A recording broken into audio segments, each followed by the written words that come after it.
नमस्कार दोस्तों, welcome to my channel. आज आप लोगों के लिए Astra microwave products limited share के बारे में जानकारी लेकर आए हैं। दोस्तों ये शेयर अभी फिलहाल 903 रुपीज़ में इस कंपनी ट्रेड कर इस कंपनी पे लास्ट ट्रेडिंग सेशन पर दोस्तों 3.48% रिटर्न बना के दिया है।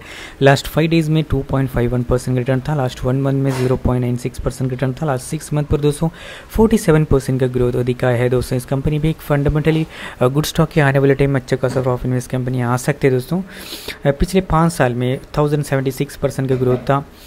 इस कंपनी दोस्तों 2004 में मार्केट में लिस्ट हुआ था 27 रुपीज़ में, वहाँ से लेकर अब तक इस कंपनी 3128% का रिटर्न बना के दिया। इस कंपनी की मार्केट कैप दोस्तों 8589 करोड़ है। इस कंपनी भी एक मिड कैप कंपनी है। बुक वैल्यू ₹102 है।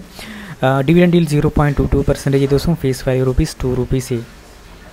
इस कंपनी पर इन्वेस्टर है दोस्तों, प्रोमोटर से 6.54, FIS 4.67, DIS 13.57, पब्लिक लोग है 75.22%। नंबर ऑफ शेयर होल्डर लोग 93,505 नंबर ऑफ शेयर होल्डर लोग इस कंपनी पर निवेश किए। इस कंपनी का प्रॉफिट है मार्च 2023 में 96 करोड़ का प्रॉफिट, तो वहाँ से बढ़कर अभी मार्च 2024 तक 159 करोड़ तक इस कंपनी का प्रॉफिट इंक्रीज हो चुका है। इस कंपनी भी ईयर इंक्रीज हो रहा है दोस्तों इस कंपनी का प्रॉफिट। इसका वजह से आने वाले टाइम में दोस्तों लॉन्ग टर्म के हिसाब से इस कंपनी भी अच्छा खासा टिक टाक रिटर्न बना के दे सकते हैं दोस्तों, लॉन्ग टर्म के हिसाब से। ठीक है, आप लोग सोच कर निवेश कीजिए दोस्तों। हम तो वीडियो सिर्फ एजुकेशन पर्पज़ के लिए वीडियोस बनाता हूँ, आप लोग सोच कर निवेश करना पड़ेगा दोस्तों। थैंक यू, धन्यवाद।